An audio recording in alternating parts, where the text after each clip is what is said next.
بعد فاعوذ باللہ من الشیطان الرجیم بسم اللہ الرحمن الرحیم یا ایہا الذین آمنوا ان جاءکم فاسق بنبأ فتبینوا ان تصیبوا قوما بجہالۃ فتصبحوا علی ما فعلتم نادمین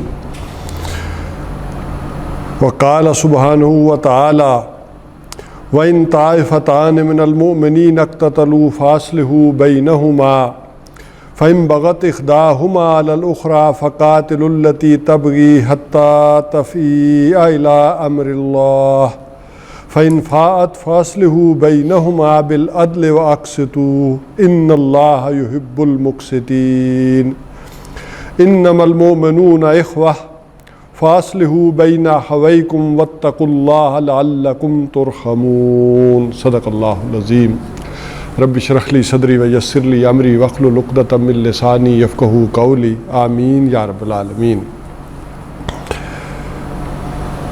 ایک ریاست کے جوڑنے کی دو چیزیں تو ہم نے پڑھی کہ ایک اس کی عقلی اور منطقی بنیاد اور ایک اس کی جذباتی بنیاد۔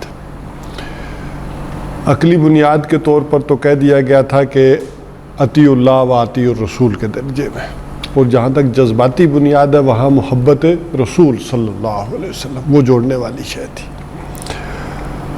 اب ظاہر ہے یہ جوڑنے والی شے تو ہے، لیکن استحکام اصل میں ریاست جب بنتی ہے تو اس کا اصل معاملہ ہوتا ہے کہ ریاست مستحکم رہے، جڑی رہے۔ اس کے استحکام کو پارا پارا کرنے والی چیزیں اور کیا ہیں؟ وہ تو جوڑنے والی شے تھی، اب یہ نیگیٹو چیزیں کیا کیا ہے کہ جن سے ریاست کے اندر رکھنے پڑ سکتے ہیں۔ اس میں سب سے پہلے کہا گیا کہ یا ایھا الذین آمنوا ان جاءکم فاسق بنبأ۔ میں ذرا تمہیدی گفتگو چھوڑ رہا ہوں آج تک کہ ہم کور کر لیں اپنی چیزوں کو، پھر انشاءاللہ العزیز وقت ہوا تو اس کو لنک بھی کر لیں گے، لیکن چیدہ چیزیں آج کی کر لیتے ہیں کہ اے وہ لوگوں جو ایمان لائے ہو، ان جاءکم فاسق بنبأ، اگر تمہارے پاس آئے کوئی فاسق خبر لے کر، فتبینوا ان، تو کیا کرو؟ تحقیق کر لیا کرو، ان تصبحوا قوما بجہالۃ، ایسا نہ ہو کہ تم جا پڑو کسی قوم پر نادانی میں، ناسمجھی میں، فتصبحوا علی ما فعلتم نادمین، اور تمہیں اپنے کیے پر پھر پچھتانا پڑے، شرمندہ ہونا پڑے۔ وَاعْلَمُوا أَنَّ فِيكُمْ، اچھا نادمین یہیں تک اس آیت کو پڑھ لیتے پہلے۔ اصل میں اس کے پیچھے واقعہ بھی ایک ہے، اس کو اس طرح سے سمجھ لیں کہ ایک صاحب کو حضور صلی اللہ علیہ وسلم نے کسی علاقے یا قبیلے کی طرف بھیجا کہ آپ جائیں اور وہاں سے زکوٰۃ کلیکٹ کر کے لے آئیں۔ وہ کسی وجہ سے، سستی کی وجہ سے یا لاپرواہی تو نہیں کہنا چاہیے، کسی سستی کی وجہ سے ہوتی ہیں تباہیں مختلف، وہ گئے ہی نہیں۔ وہ جب باز پرس کی گئی تو انہوں نے کہا جی انہوں نے زکوٰۃ ہی نہیں تھی۔ اب یہ معاملہ ایسا تھا کہ زکوٰۃ کا کوئی انکار کرے تو پھر آپ کو معلوم ہے کہ کیا ہوتا ہے کہ اس سے پہلے کہ ان کے اوپر اقدام کر دیا جاتا، وہاں بھی اب وہ تقویٰ والے لوگ تھے، وہ زکوٰۃ لے کر خود حاضر ہو گئے کہ کیا وجہ ہے، سال گزر گیا بندہ کوئی نہیں آیا، زکوٰۃ لینے تو ہم خود ہی آ گئے، وہ لے کر خود ہی حاضر ہو گئے۔ تو اس سے ایک بات پتہ چلی کہ بھائی یہ معاملہ جو ہے، کوئی بھی خبر آئے، بات آئے تو کیا کرو، یہ عام اس کو بھی اپلائی کیا کہ اس کی تحقیق کر لیا کرو، ایسے ہی بنا تحقیق کے کوئی معاملہ وہ نہ ہو۔ تو سب سے پہلے جو ریاست کے اندر رکھنوں کا سد باب ہے وہ یہ ہے کہ کوئی بھی انفارمیشن آئے تو اس کو کیا کرو؟ تحقیق کرو کہ وہ کہاں سے آئی، کس سورس سے آئی، مستند ہے کہ نہیں ہے۔ آج کے حالات پہ میں بعد میں گفتگو کروں گا۔ تو یہ اصل شے یہ ہے، یہی وجہ ہے۔ اچھا ایک وہ واقعہ بھی ہمارے سامنے آ جاتا ہے کہ بلکہ وہ آگے ہم پڑھ لیں گے، جاسوسی نہ کرو، ٹو میں نہ لگے رہو، غیبت نہ کرو، وہ اپنی جگہ بات ہے۔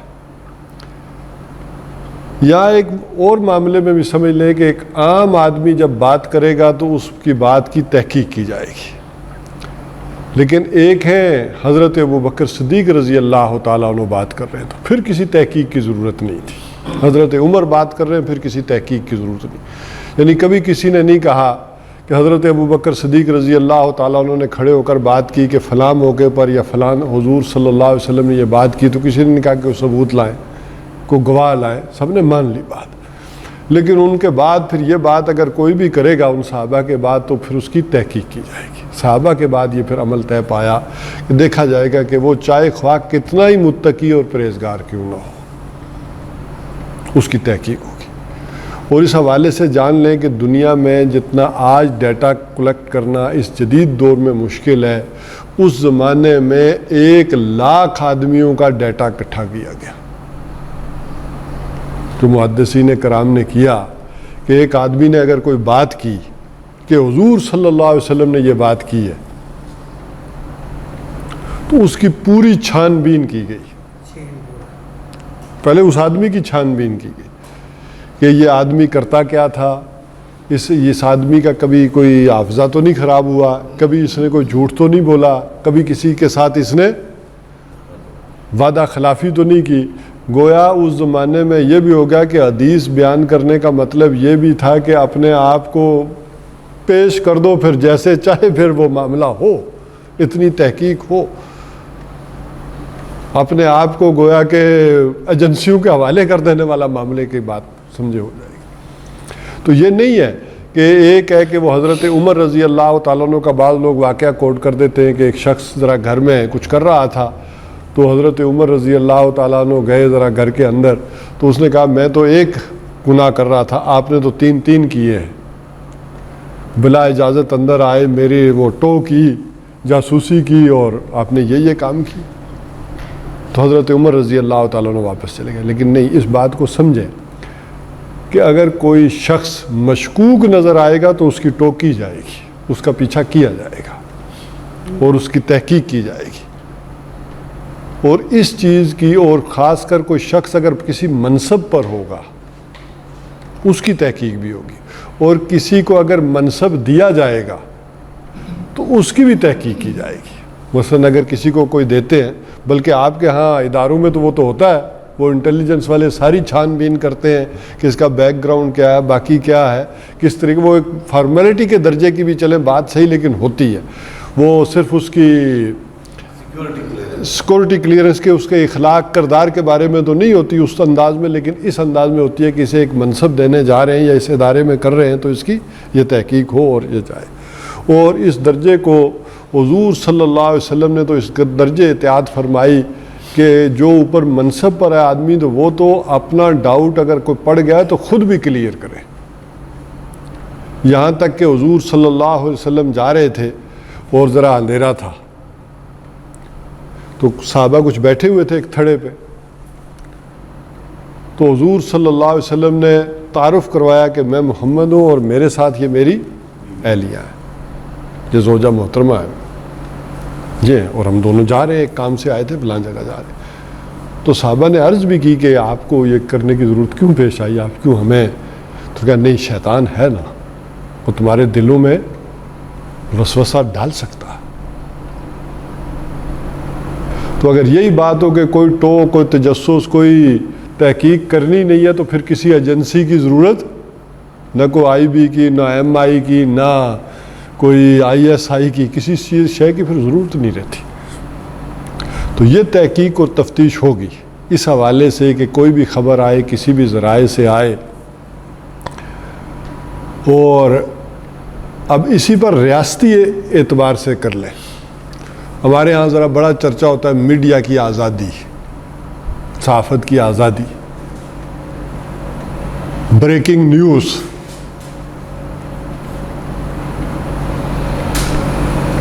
تو اس حوالے سے کیا کوئی ریاست پالیسی نہیں بنائے گی, یا کسی ریاست کے اندر یہ نہیں ہوگا کہ جو آدمی یہ خبر دے رہا ہے اس کی تحقیق کی جائے گی, کس ذمہ داری کے ساتھ یہ خبر دے رہا ہے.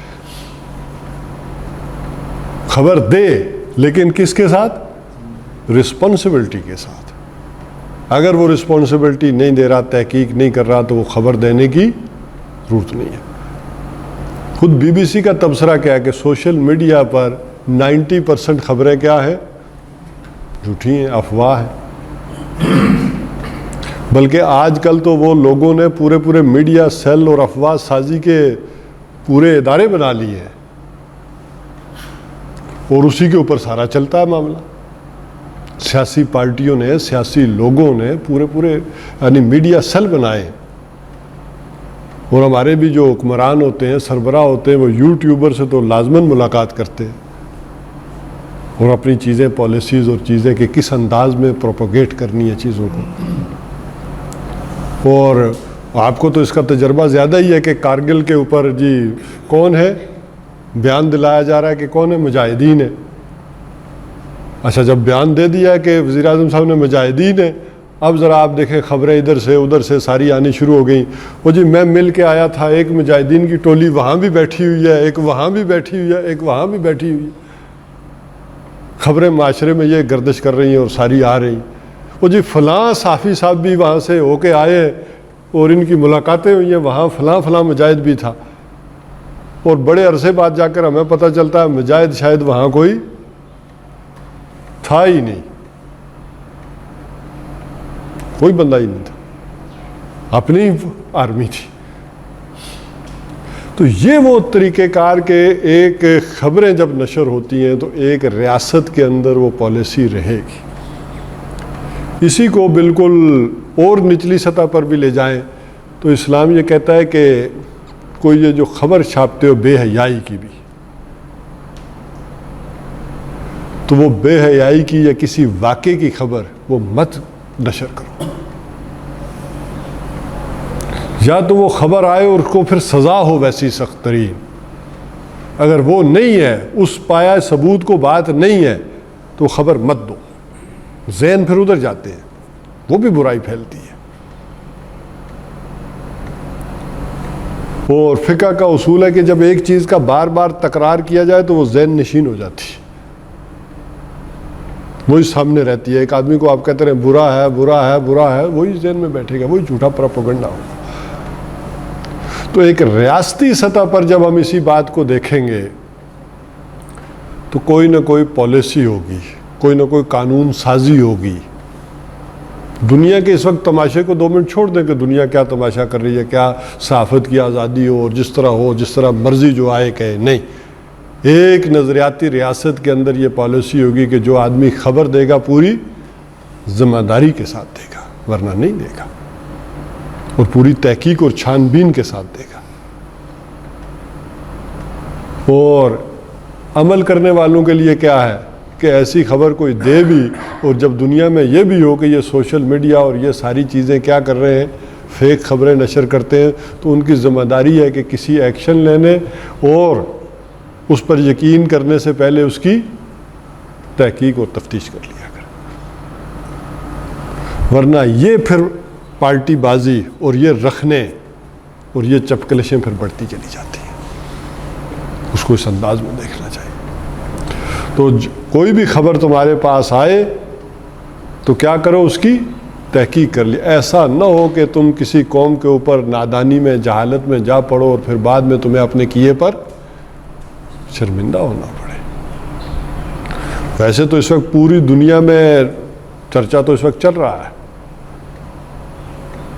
جو اگر دیکھیں تو پوری ورلڈ میں جو ہو رہا ہے اس وقت، ہمارے ہاں پکڑ دکڑ ہو رہی ہے، اس کا ایک تاثر پورے ورلڈ وائز چل رہا ہے، پوری دنیا میں اس کے تبصرے ہو رہے ہیں کہ یہ کیوں ہو رہا ہے، کس وجہ سے ہو رہا ہے، کیوں یہ پکڑ دکڑ ہو رہی ہے، اس کے پیچھے کیا مقاصد ہیں، کیا ہیں، وہ ذرا چھوڑ دیں، لیکن کچھ غلطیاں اپنی بھی تو ہیں۔ ویسے تو ریکارڈنگ ہو رہی ہے، میں اس حوالے سے اگر بات کروں تو ہم کہتے تھے کہ بھائی یہ خالص مذہبی حکومت جو ہے نا بڑی ظالم ہوتی ہے، اس سے ذرا اوائڈ ہی کرنا چاہیے نظریاتی طور پر۔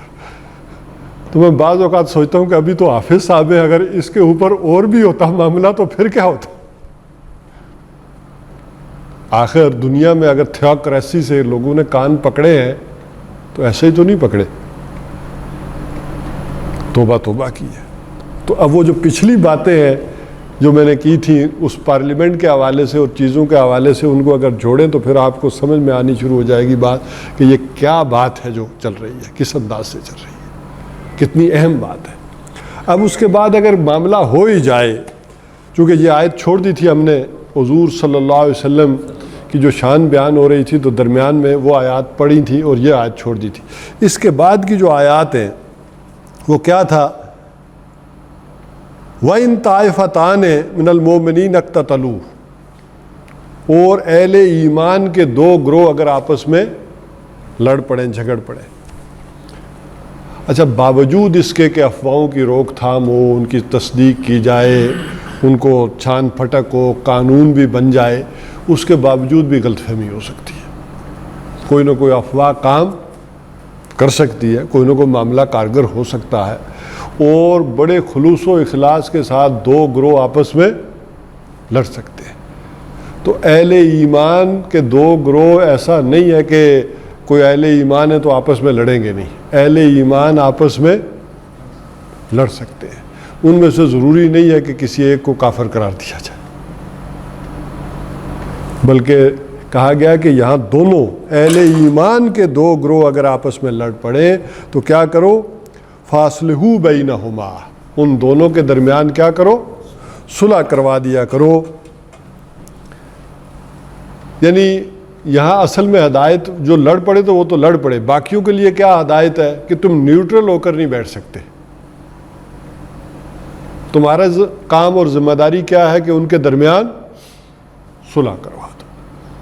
فَإِن بَغَتْ إِحْدَاهُمَا عَلَى الْأُخْرَى، پھر اگر ایک دوسرے کے اوپر زیادتی کرے اور وہ بات بھی نہ مانے اور وہ اپنی ہٹ درمی پر قائم رہے اور یہ ماننے کو ہی تیار نہیں ہے کہ میں نے زیادتی کی ہے، تو کیا کرو، فَقَاتِلُوا الَّتِي تَبْغِي حَتَّى تَفِيءَ إِلَىٰ أَمْرِ اللَّهِ، تو کیا کرو، تم لڑو پھر اس سے کہ یہاں تک کہ جو جس نے بغاوت کی ہے، جو بات نہیں مان رہا جو گروہ، باقی اب سارے ایک طرف ہو جاؤ اور اس کے ساتھ لڑو، یہاں تک کہ تفیء الی امر اللہ، وہ اللہ کے حکم کی طرف لوٹ نہ آئے، اپنی بات جو ہے وہ مان نہ لے، پھر باقی ایک سائڈ پہ ہو جاؤ، اس کے خلاف ایک محاذ قائم کرو۔ لیکن آگے بڑی ایک کام کی بات کی، فَإِن فَاءَتْ، پھر اگر وہ لوٹ آئے، فَأَصْلِحُوا بَيْنَهُمَا، تو ان دونوں کے درمیان صلح کرا دو۔ تم وقتی پارٹی بنے ہو اس کو دبانے اور مجبور کرنے کے لیے، لیکن تم پارٹی نہیں ہو، تم ان دونوں کے درمیان کیا کرو، صلح کرواؤ، بینہما بالعدل، عدل کے ساتھ اور انصاف کے ساتھ۔ اچھا جب پہلے بات کی وہاں عدل انصاف نہیں کہا، جہاں کیا کہہ دیا ہے، عدل کے ساتھ اور انصاف کے ساتھ کرو۔ یہ کیوں؟ اب چونکہ تم بھی ایک پارٹی بنے تھے اس کو دبانے میں، تو ہو سکتا ہے کہ کوئی گستاخی ہوئی ہو، کوئی باتیں ہوئی ہوں، تمہارا بھی جھگڑا ہوا ہو، تو ہو سکتا ہے وہ چیز انصاف کی راہ میں، عدل کی راہ میں آڑے آئے۔ تم ایسی شرطیں رکھو، ایسا آپس میں صلح نامہ کرو کہ اسے رگڑ کر رکھ دو، نہیں، صلح پھر پرانے طریقے پر ہی کرو، عدل اور انصاف کے ساتھ، اس برابری کے ساتھ، اس طریقے کے ساتھ کرو ان کے ساتھ۔ تو یہ سنہری اصول ہیں کہ جو ہمیں اللہ تعالیٰ جو ہے وہ بتا رہے ہیں کہ اگر دو اہل ایمان جھگڑ پڑے تو ان کے درمیان جو ہے وہ صلح کرو، نیوٹرل بن کر نہ رہو، یہ ایک معاملہ۔ ان اللہ یحب المقسطین، اور یقیناً اللہ تعالیٰ انصاف کرنے والوں کو پسند کرتا ہے۔ اچھا یہ جو اللہ تعالیٰ پسند کرتا ہے صبر کرنے والوں کو، انصاف کرنے والوں کو، تقویٰ کرنے والوں کو، یہ ایک ہی چیز ہے۔ یہاں اصل میں تقویٰ کیا ہے؟ ان دونوں کے درمیان صلح کروانا تقویٰ۔ یہ ہے احسان کا وہ بلند ترین درجہ، وہ جو بات حدیث جبرائیل میں بھی یہ کہہ رہے تھے نا، چیز وہی ہوتی ہے، وہ چیز اسلام کے لیول پر بھی ہے، وہی چیز ایمان کے لیول پر بھی ہے، اور وہی شے احسان کے لیول پر بھی ہے۔ وہی نماز آپ نے پڑھی، اسلام کے لیول پر پڑھی، کوئی دلی معاملہ نہیں تھا، آپ نے جسے وہ کہتے کہ 4 ٹکریں مارنا، وہ آپ نے 4 ٹکریں ماری، لیکن فرض تو ادا ہوا نا، اسلام کا قانون تو پورا ہوا۔ وہی آپ نے ایک کیفیت کے ساتھ پڑھی، سوچ سمجھ کر پڑھی، یہاں سے پڑھی، دل سے پڑھی، اب یہ ایمان والی حالت میں وہی نماز ایک اور بلند ترین کیفیت میں پڑھی جو معراج المومنین بن جائے، اس لیول پر ہو، اللہ کے ہاں حضوری والی ہو، وہ احسان کے، بلکہ وہ احسان کے وہ ترجمہ کیا تھا، ان تعبد اللہ کأنک تراہ فإن لم تکن تراہ فإنہ یراک. غالباً عبداللہ ابن عمر کی روایت تو یہ الفاظ آتے ہیں کہ ان تعبد اللہ کأنک تراہ، کہ تو بندگی کرے اللہ کی کہ جیسے کہ تو اس کو دیکھ رہا ہے. فإن لم تکن تراہ، اور اگر تو اسے نہیں دیکھ رہا فإنہ یراک، کم سے کم احسان کا درجہ یہ ہے کہ یہ دیکھو کہ وہ تو تمہیں دیکھ رہا ہے. اس سے پھر نیچے ایمان اور قانون کا لیول آ جائے گا. بلکہ عبداللہ ابن عباس کی روایت میں شاید ان تعبد اللہ کی جگہ الفاظ آتے ہیں ان تعمل للہ، کہ تو عمل کرے ایسے کہ جیسے اللہ کو دیکھ رہا ہے. اچھا، یہ الفاظ میں تھوڑا بہت کیوں ہو جاتا ہے، اس کو سمجھ لیں. حدیث الفاظ کے ساتھ محفوظ نہیں ہے، الفاظ کے ساتھ صرف قرآن محفوظ ہے. حدیث اپنے مفہوم کے اعتبار سے محفوظ ہے. اور یہ عام بات ہے کہ ابھی میں بھی کوئی بات کروں تو اسی بات کو جب آپ سب جا کر باہر بیان کریں گے تو اپنے اپنے مزاج کے مطابق کریں گے، اپنے اپنے سوچ کے مطابق، اپنے اپنے علم اور تجربے کے مطابق کریں گے. کسی آدمی کو ہو سکتا ہے سائنس سے زیادہ دلچسپی ہو اور اس بات کا وہ سائنسی پہلو وہ زیادہ پکڑ لے. کسی کو سیاسیات سے دلچسپی ہو، وہ سیاسیات والا پہلو زیادہ پکڑ لے. کسی کو کسی اور شے سے دلچسپی ہو، وہ اس والے پہلو کو زیادہ نمایاں کر کے بیان کرے. یہ ہوتا ہے کہ ایک بات کا 10 آدمی بیان کریں تو اس کا کوئی نہ کوئی پہلو بیان کرتے. تو بجائے اس کے کہ اس کو اس انداز میں دیکھا جائے کہ یہ دیکھیں نا، یہ عبداللہ ابن عباس رضی اللہ تعالیٰ نے کیا بیان کیا، یہ عبداللہ ابن عمر رضی اللہ تعالیٰ نے کیا بیان کیا، یہ دیکھیں دونوں کے تو الفاظ ہی نہیں ملتے اور حدیث ہی اٹھا کر رد کر دیں. اس کی بجائے اس پازیٹیو ایٹیچیوڈ کو دیکھیں کہ نہیں، یہ حدیث تو ہے، لیکن یہ جب دونوں بیان کرتے ہیں تو اس میں اور وسعت آتی ہے. اس کا کوئی ایک پہلو ایک نے نمایاں کر دیا، اسی بات کا دوسرا پہلو دوسرے آدمی نے نمایاں کر دیا. اور یہ نیچرل ہے، یہ دنیا کے تجربے میں ہے، نیچرل ہے کہ ایک ہی بات سنتا ہے آدمی اور اس کو اپنے انداز میں بیان کرتا ہے. لیکن مفہوم وہ کامن رہتا ہے. وہ چاہے 10 آدمی بھی سنیں بیان کریں تو جو آدمی مفہوم اخذ کرنے والا ہے وہ دیکھے گا کہ مفہوم کامن رہے گا، وہ صحیح رہے گا. اور بہرحال پھر حدیث اور سنت میں بھی فرق کیا کریں. ایک ہے حدیث، حدیث جو ہے ویسے تو ہر سنت حدیث ہے، لیکن ہر حدیث سنت نہیں. حدیث تو بہت ساری ہوں گی لیکن وہ سنت نہیں کہلائیں گی. ان میں وہ حدیث بھی ہوں گی جو حضور صلی اللہ علیہ وسلم کے ساتھ مخصوص ہیں. حضور صلی اللہ علیہ وسلم سو جائیں تو ان کا وضو نہیں ٹوٹتا. اب حدیث تو ہے لیکن یہ سنت تو نہیں ہے کہ باقیوں کے لیے بھی یہ ایسا ہی ہے اور اسی طرح عمل پیرا ہوں یا عمل کریں.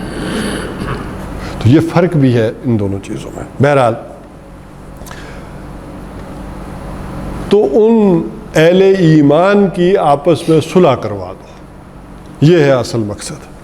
اب آ جائیں اس بات کی طرف کہ آگے اس بات کو واضح کیا گیا انما المؤمنون اخوہ، کہ اہل ایمان کیا ہے، آپس میں بھائی بھائی ہیں. فاصلحوا بین اخویکم، پس اپنے بھائیوں کے مابین صلح کرا دیا کرو. واتقوا اللہ، اور اللہ کا تقوی اختیار کرو. لعلکم ترحمون، تاکہ تم پر رحم کیا جائے. یہ جہاں جو بات کہی گئی ہے انما المؤمنون اخوہ، کہ اہل ایمان بھائی بھائی ہیں، تو یہ کون سا بھائی چارہ ہے؟ دیکھیں، ایک ہے خونی رشتوں کے بھائی بھائی،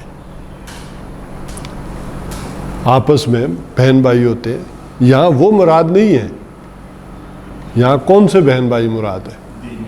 دینی. بلکہ اس کا ایک اسپیکٹ تو آپ کو کہنا چاہیے، بلکہ گہرائی میں اتریں تو روحانی بہن بھائی. جیسے آپ ادھر سے حضرت آدم علیہ السلام سے یہ پچھلی گفتگو کو جوڑ لیں، اس پچھلی گفتگو کے حوالے سے آپ دیکھ رہے ہیں تو جسمانی اعتبار سے، نسبی اعتبار سے آپ بہن بھائی ہیں. لیکن اگر ادھر روحانی طرف سے جوڑیں گے تو محمد اور رسول اللہ صلی اللہ علیہ وسلم تک جائیں گے. روحانی رشتہ تو ادھر سے جائے گا نا، تو ادھر سے بھی کیا ہوں گے آپ؟ بہن بھائی. اچھا، اس کو اس طرح سے بھی سمجھ لیں کہ ایک ہے جان، ایک ہے روح. دونوں میں فرق کیا کریں. جان اور شے ہے، روح اور شے ہے. جان تو کتے میں بھی ہے، بلی میں بھی ہے، لیکن روح نہیں ہے. روح تو صرف انسان کا حصہ ہے. اور وہ جو آتا ہے نا قرآن حکیم میں کہ ربنا متنا اثنتین، اے پروردگار تو نے ہمیں 2 مرتبہ موت دی، واحیینا اثنتین، اور 2 مرتبہ تو نے ہمیں زندہ کیا۔ وہ جہنمیوں کا وہاں قول درج ہو رہا ہے کہ رب ہمارے تو نے ہمیں 2 مرتبہ مارا، 2 مرتبہ زندگی دی، تو کیا پھر اور بھی آگے یہ سلسلہ ہے؟ اس جہنم سے بھی کوئی بچ نکلنے کا راستہ ہے؟ کوئی یہاں سے بھی معاملہ ہوگا؟ کیونکہ 2 موتیں اور 2 زندگیاں ہم پیچھے بتا آئے۔ اس سے پہلے ایک زندگی اور ایک موت گزر چکی ہمارے اوپر سے، یہ دوسری زندگی اور دوسری موت ہے جو ہمیں آنی ہے۔ الذی خلق الموت والحیات لیبلوکم ایکم احسن۔ کیا مطلب؟ دیکھیں نیند بھی ایک موت کا سلسلہ ہے، لیکن یہ موت کا سلسلہ وہ ہے کہ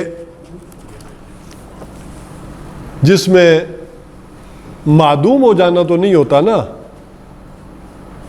آدمی سو جاتا ہے، اس لیے کہتے ہیں کہ نیند بھی موت کی بہن ہے۔ ویسے دعا کیا کرتے ہیں ہم رات کو سونے سے پہلے کیا دعا کرتے ہیں؟ اللہم بسمک اموت و احیا، اللہ کہ میں تیرے ہی نام سے مرتا بھی ہوں اور زندہ بھی ہوتا ہوں۔ اور صبح اٹھتے ہوئے کیا کہتے ہیں؟ الحمدللہ الذی احیانا، سب شکر اور سب تعریف ہے اس ذات کے لیے کہ احیانا، جس نے ہمیں احیانا زندہ کیا، بعد ما اماتنا۔ تو یہ بھی کہی الحمدللہ الذی عافانی جسدی ورد الی روحی وآذنا لذکرہ، مجھے اجازت دے دی کہ میں تیرا ذکر کروں، میری روح واپس کر دی اور میرے جسم کو سلامت رکھا۔ تو یہ ایک موت تو یہ بھی ہوتی ہے، لیکن اس میں یہ مطلب تو نہیں ہوتا کہ جسم ختم ہو گیا، سب کچھ ختم ہو گیا۔ معدوم ہو جانا نہیں ہے، وہ نیند کی طرح سوئے اور پھر اٹھ کے۔ تو اسی طرح عالم ارواح میں ایک زندگی ہم نے گزاری، اور اس زندگی میں شعور کے ساتھ گزاری، اور وہ عید الست کیا۔ جب آدمی عید کرتا ہے تو کیا کہتے ہیں؟ میں بقائمی ہوش و حواس سے یہ عید کر رہا ہوں۔ کوئی بے ہوشی میں تو کوئی عید نہیں لیا جاتا، نہ کیا جاتا۔ تو وہ عید انسان نے اللہ سے کیا، اور وہ حدیث میں آتا ہے کہ اللہ تعالیٰ نے روح کے لشکر پیدا کیا، جندم مجندہ، اور پھر جب ساری روحیں قیامت تک جو بھی انسان آنے تھے میدان میں آ گئیں، تو اللہ تعالیٰ نے کہا، پھر ان سے عہد لیا، الست بربکم قالوا بلا۔ اسی کو قرآن نے ایک اور انداز میں، یہ بات ذرا سمجھانی شاید مشکل ہو جاتی، قرآن نے اس کو کس انداز میں سورہ اعراف میں سمجھایا۔ قرآن نے کہا کہ میں نے بنی آدم کو ان کی پشتوں سے نکالا اور سب سے یہ عہد لیا۔ اس کو ذرا اور سادہ انداز میں کر کے سمجھایا۔ تو اب بات میں جو کرنا چاہ رہا تھا کہ یہ جو جوڑے آسمانوں پر بنتے ہیں، وہاں دیکھیں نا روحانی جوڑے کو بنتے ہوں گے۔ اچھا بسا اوقات ایک آپ کو تجربہ ہوتا ہوگا کہ آپ سے ملتے ہیں تو ایسا لگتا ہے گھوری صاحب کو کہیں دیکھا ہے، حالانکہ بات چیت ہوتی ہے تو پتہ چلتا ہے زندگی میں یہ کبھی ادھر نہیں آئے اور میں کبھی ادھر نہیں ہوں۔ ہاں، لیکن پھر بھی کوئی لگ رہا ہے کہ کوئی نہ کوئی مسئلہ ہے، کہیں دیکھا ہے، کوئی انسیت سی ہے۔ تو اس کو پھر اس چیز سے تعبیر کیا گیا کہ یہ عالم ارواح میں آپ ساتھ رہے ہوں گے، ان کی روح اور آپ کی روح وہ بھائی بھائی ہوں گے، وہاں ساتھ رہے ہوں گے، اور جس کا ایک اندازہ روح کو اور جھلک کو جو اندر سے فیلنگز ہے وہ محسوس ہو رہی ہے۔ اسی طرح میاں بیوی کے درمیان بھی جو کہتے ہیں نا جوڑے وہاں سے بنتے ہیں، ذرا دیکھیں نا اللہ تعالیٰ کیا وہ محبت اور الفت جو ہے وہ قائم کر کے رکھ دیتا ہے آپس میں۔ ویسے تو فرائیڈ یا یورپ کے بعض متکلمین کا کہنا یہ ہے کہ یہ سیکس ہے جو انسان کو جوڑ کر رکھتا، لیکن نہیں، وہ ایک خاص وقت تک کی بات ہے، بلکہ اصل وہ محبت ہو تو آپ نے دیکھا ہوگا کہ جو عمر آگے بڑھتی ہے تو وہ ایکٹ تو کم ہوتا چلا جاتا ہے، انسیت بڑھتی چلی جاتی ہے، وہ محبت بڑھتی چلی جاتی ہے۔ اور کئی بچوں کو ہم نے مذاق کرتے بھی دیکھا ہوگا کہ یہ ہمارے دادی دادا یا امی ابا کو بڑی ہی آپس میں محبت ہوئی ہے، وہ بلکہ مذاق کے درجے میں لیتے ہیں کہ ہمارے ماں باپ کو بڑی آپس میں ایک دوسرے کو نگاہوں سے اوجھل نہیں ہونے دیتے. تو یہ محبت بھی اللہ تعالیٰ ڈال دیتا ہے.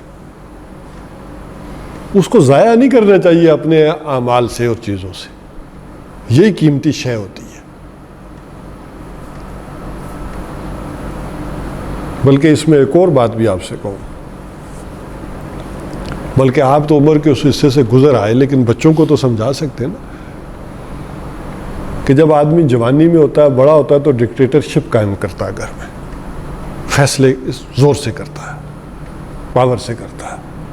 اس وقت بیوی بچوں کو مشورے میں نہیں لیتا.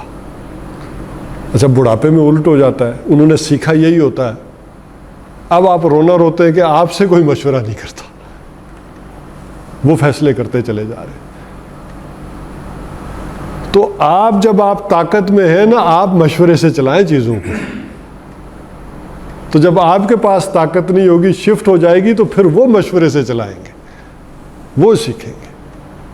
اس نقطے کو سمجھیں. اور اولاد کو ہمیشہ کوشش کریں کہ بیگم کے ذریعے یہ ہینڈل کریں، ڈائریکٹ نہ کریں. اس کے ذریعے ہینڈل کریں گے تو یہ زیادہ آسانی اور تربیت والا معاملہ ہوگا. اور بچوں کو نظر آنا چاہیے کہ امی اور ابو ایک ہی ہے. یہ تربیت ہوتی ہے. بہرحال میں عرض کر رہا تھا کہ یہ انسیت اللہ تعالیٰ جو ہے پیدا کر دیتا ہے، جسے کہا گیا کہ اے نبی، اگر آپ سارے جہان کی دولت بھی خرچ کرتے تو وہ فَأَلَّفَ بَيْنَ قُلُوبِكُمْ، جو محبت میں نے ان کے دلوں میں ڈالی ہے وہ آپ نہ پیدا کر سکتے ان کے دلوں. تو بہرحال یہ باتیں اگر کسی کو سمجھائیں گے تو شاید مشکل ہو جائے گا روحانی اعتبار سے، لیکن ایک آسان زبان میں سمجھائیں کہ نظریے کی محبت لوگ سمجھتے ہیں کہ ایک نظریے والے لوگ آپس میں بھائی بھائی ہوتے ہیں. جیسے کمیونسٹ، ان کا کیا تھا آپس میں؟ کامریڈ. اس لفظ کے اندر ہی ایک محبت جھلکتی تھی آپس میں، ان کی بھائی چارہ اور محبت اور الفت جو کامریڈز کے اندر ہوتی تھی. تو اسی طرح یہ جو امت، بلکہ امت کسے کہتے ہیں؟ امت کہتے ہی با مقصد لوگوں کے گروہ کو ہے. امت کے معنی کیا ہے؟ با مقصد لوگوں کا گروہ. وہ علیحدہ بات ہے کہ نہ امت رہی ہے نہ مقصد رہا. اور وہ مقصد کیا ہے؟ کہ وہ گواہی جو محمد الرسول اللہ صلی اللہ علیہ وسلم نے لی ہے 1.25 لاکھ کے مجمع سے، اور اس امت کو جو ٹرانسفر کیا. وَكَذَلِكَ جَعَلْنَاكُمْ أُمَّةً وَسَطًا لِتَكُونُوا شُهَدَاءَ عَلَى النَّاسِ وَيَكُونَ الرَّسُولُ عَلَيْكُمْ شَهِيدًا. تو رسول صلی اللہ علیہ وسلم نے جس طرح گواہی لی ہے ویسے کہ تم گواہی لو. اور یہ ہے وہ مقصد جو ہماری نگاہوں سے اوجھل ہو گیا ہے، جس کی بے بردگی اور تباہی جو ہے وہ ہم پر آ رہی ہے. یہ نہیں ہے کہ جمعے میں نمازی جو ہے وہ زیادہ ہیں اور فجر میں جو ہے وہ ہم پڑھتے ہیں کہ فجر کے نمازی کم ہو گئے ہیں اور نمازوں میں نمازی کم ہیں اور فجر کے جس دن زیادہ ہو جائیں گے. نہیں، وہ اگر مقصد پورا ہوگا، وہ چند بھی کر لیں گے، تھوڑے بھی کر لیں گے، تو اس کی برکت کا ظہور ہوگا. ورنہ نمازی سارے بھی پورے ہوں گے، اول تو ہوں گے ہی نہیں، ورنہ وہ تباہی اور بربادی جو ہے وہ چڑھتی رہے گی. اب ذرا، اور حضور صلی اللہ علیہ وسلم نے کیا فرمایا؟ اب میں وہ حدیث کروں گا تو پھر تو بہت لمبی بحث ہو جائے گی کہ خدا کی قسم وہ شخص مومن نہیں ہو سکتا جو اپنے بھائی کے لیے بھی وہی پسند نہ کرے جو اپنے لیے. وہ مومن نہیں ہو سکتا کہ جس کا پڑوسی اس کی ایذا سے. اب میں ذرا اس کو ریاستی سطح پر اپلائی کرتا ہوں. ہمارا پڑوسی کون ہے؟ انڈیا ہے، ادھر ایران ہے، ادھر افغانستان ہے. ذرا پڑوس کے اس تصور کو لے آئیں. وہ اسلامی حکومت بن جائے، اگر ان کے شر سے ہم نہیں ہیں تو وہ مومن ہے؟ یہ مومنوں کی حکومت ہے یا اسلام کی حکومت ہے کہ جن سے ان کے پڑوسی محفوظ نہ ہو؟ اور یہ ایران میں اسلام کی حکومت ہے جس سے اس کے پڑوسی محفوظ نہ ہو. ریاستی سطح پر ذرا اس کو اپلائی کریں. اور اگر اپنا جائزہ لیں،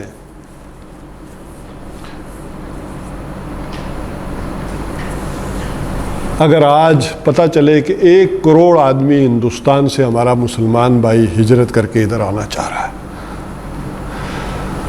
تو کون انہیں رکھے گا؟ اب ذرا اپنا جائزہ لیتے، اڑوس پڑوس کے ساتھ ہمارا کیا ہے؟ کیا ہم انہیں پناہ دے دیں گے؟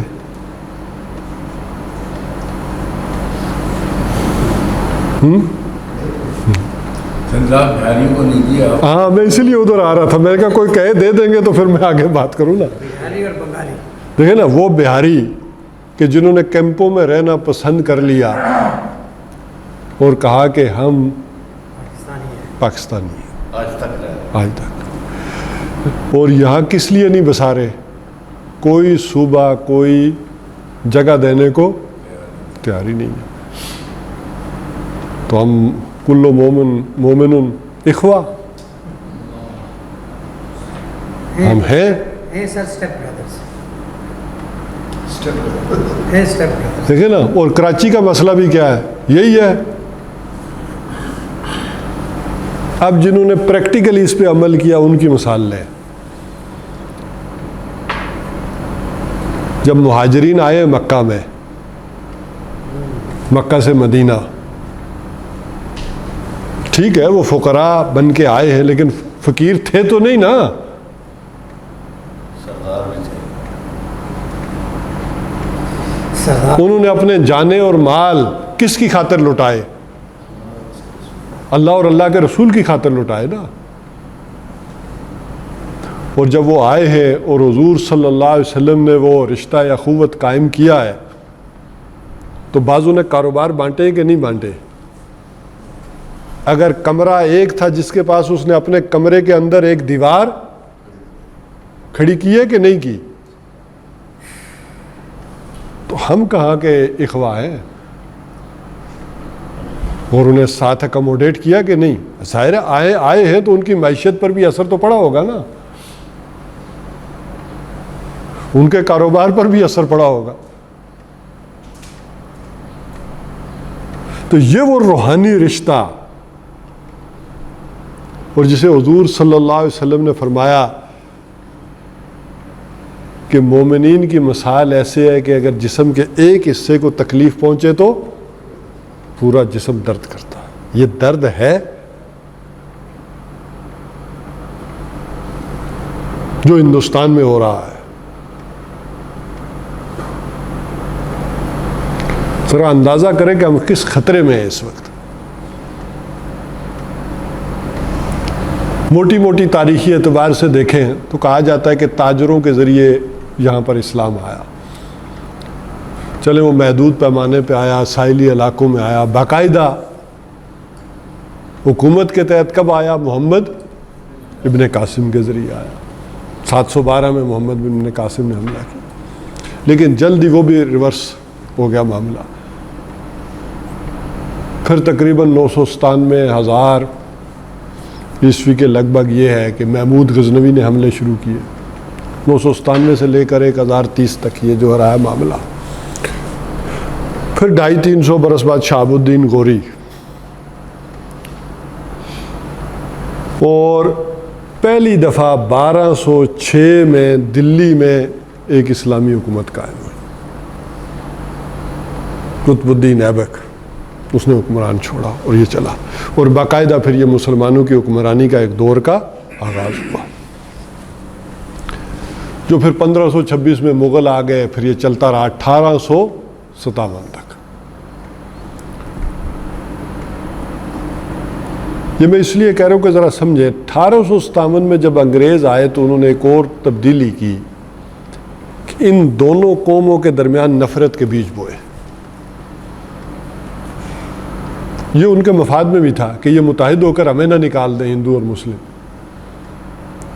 انہوں نے آ کر ہندوؤں کو یہ بھڑکایا کہ یہ ظالم لوگ ہیں مسلمان. یہ پوری طرح سے ان کے اندر جو ہے وہ بات ڈالی گئی کہ یہ ظالم رہے، حالانکہ ایسا نہیں تھا. ذرا اندازہ کریں کہ جو آج مودی کا تصور ہے وہ کسی مسلمان حکمران کا ہوتا تو آج ہندو بچا ہوتا کوئی؟ بلکہ اکبر سے زیادہ ماڈریٹ کون ہوگا؟ سب سے زیادہ سخت کہتے ہیں کہ اورنگزیب تھا، لیکن اس کا بھی چیف آف آرمی سٹاف کون تھا؟ راجا جے۔ اگر اکبر کا مان سنگھ تھا تو سپہ سالار ہندو ہی رہا ہے۔ یعنی یہ اس انداز میں ایک چلا ہے معاملہ۔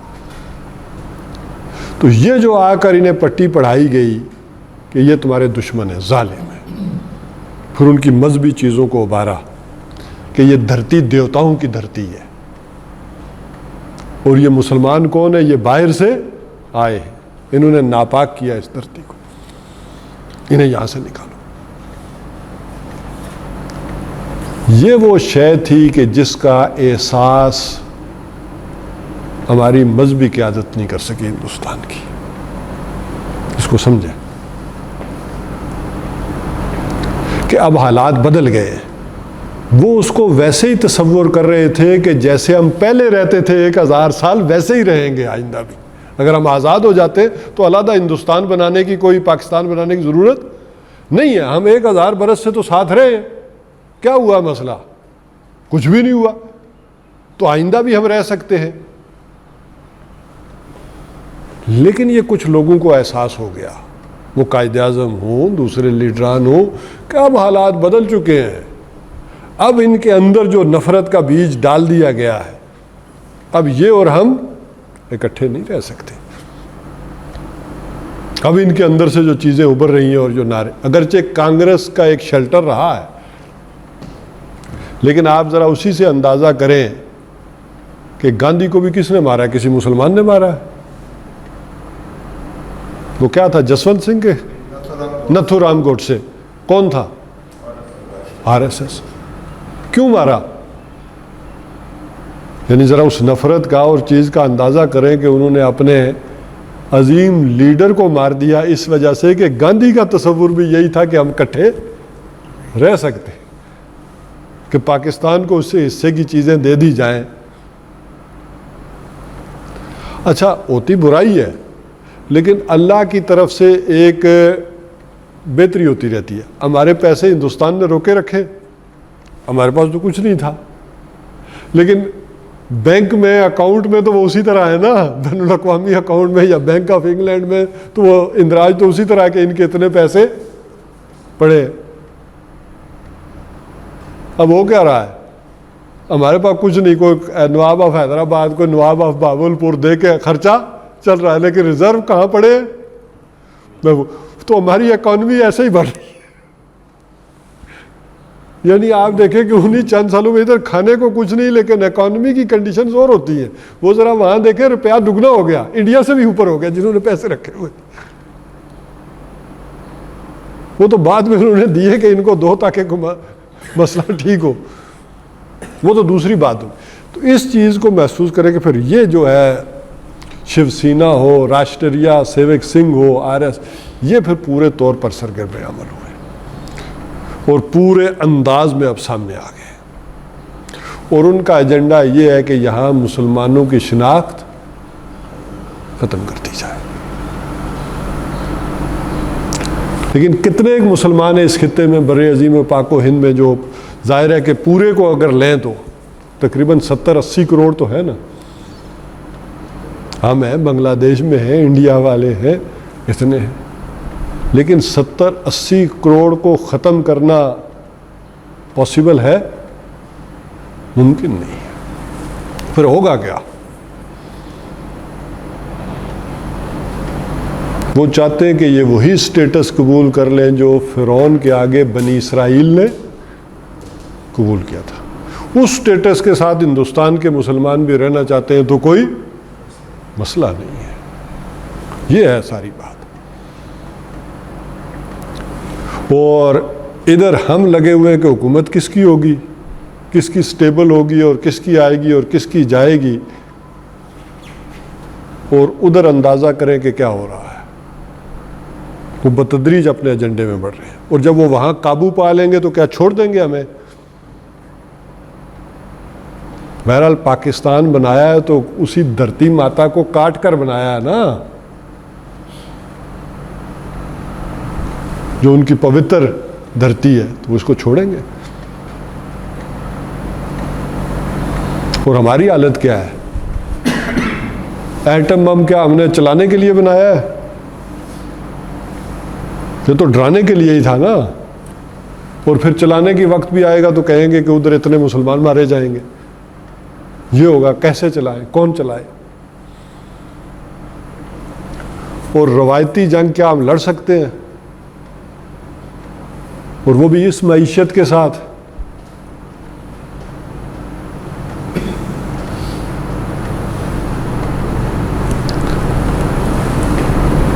تو اس طرح درد کو محسوس کریں کہ ہونے کیا جا رہا ہے۔ اور قائد اعظم سے جب یہ سوال پوچھا گیا تھا کہ یہ تو پاکستان میں جو بنا رہے ہیں آپ مسلمان، وہاں ہندوستان کے مسلمانوں کا کیا ہوگا، تو کیا جواب دیا تھا قائد اعظم نے؟ ہندوستان کے مسلمانوں کی حفاظت کی ذمہ داری کس پر ہوگی؟ پاکستانیوں پر ہوگی۔ جو اپنی حفاظت دیا اس پر کرنے سے قاصر ہے۔ ان کے ساتھ جو مرضی ہو، ہم تو کچھ کرنے والے نہیں رہے۔ میں بات کر رہا تھا کہ سارے مسلمان کیا ہیں؟ آپس میں بھائی بھائی ہیں، اور اس کا عملی نمونہ کیا ہونے جا رہا ہے، اور اس کا کوئی احساس سیاسی لیڈروں کو ہے یا خاکی کو ہے، مجھے نہیں پتا، جھلک کہیں نظر نہیں آتی کہ کیا ہوگا۔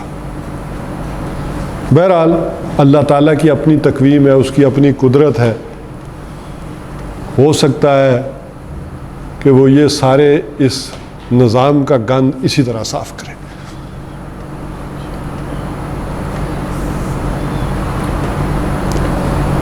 لیکن کہنے کو ہم جب یہ کہہ دیتے ہیں کہ سارے اہل ایمان بھائی بھائی ہیں، تو اس عذاب کا یا تباہی کا پہلا کوڑا تو یہ ہے کہ یہ بھائی 58 ملکوں میں تقسیم ہے۔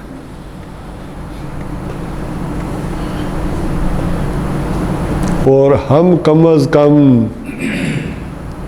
ہم ان کا درد کیا، عربوں کو ان کا درد ہندوستانیوں کا اور کشمیریوں کا باور نہیں کرا سکتے، کم از کم انہیں نوکریوں سے تو فارغ کر دیں ہندوستانیوں کو،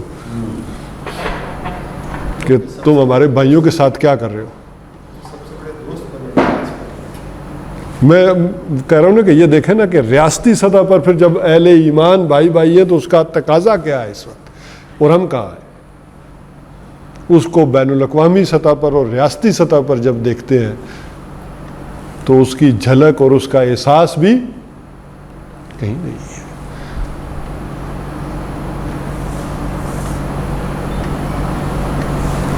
تو یہ ہے وہ دردناک صورتحال۔ اس کا ہم کیا کر سکتے ہیں؟ یہ احساس پیدا کریں، جہاں تک ہو، جس قدر ہو، اس عالمی برادری کا ایک احساس، اہل ایمان کا ایک احساس وہ اندر رہے۔ جہاں تک یہ بات یہاں آئی تھی کہ نیوٹرل تو اللہ نے کہا آپ رہ نہیں سکتے، اور ویسے آج کے زمانے میں نیوٹرل ہوتا بھی کوئی نہیں، یہ کہنے کی باتیں ہیں کہ ہم نیوٹرل ہیں، کوئی نیوٹرل ہوتا ہی نہیں۔ سب کے اپنے مفاد ہوتے ہیں۔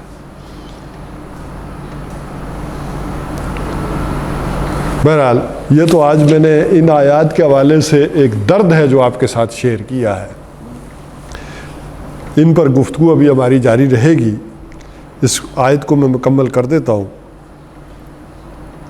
انما المؤمنون اخوہ، بس اب انما کے حصر کو ذہن میں لائیں۔ میں یہ سارا جو پس منظر کھینچا ہے نا، انما کی جو توجہ جو اس کہ اندر جو درد اور احساس ہے اور جو زور کلام ہے وہ ہے انما المؤمنون اخوہ، مومن تو بس وہی ہیں جو آپس میں بھائی بھائی، ورنہ ایمان کے نعرے اور دعوے ہیں۔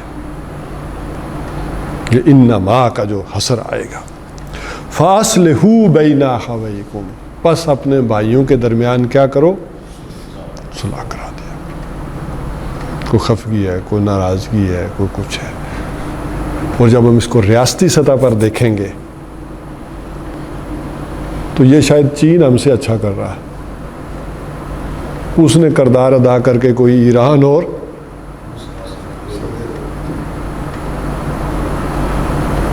لیکن ہم وہ کردار ادا نہیں کر رہے دنیا میں۔ واتقوا اللہ، اور اللہ کا تقوی اختیار کرو، لعلکم ترحمون، تاکہ تم پر رحم کیا جائے۔ اس رحم، اللہ کا رحم کب آئے گا، اس کا تقاضا ہی ہے۔ آج میں اسی پر اکتفا کرتا ہوں۔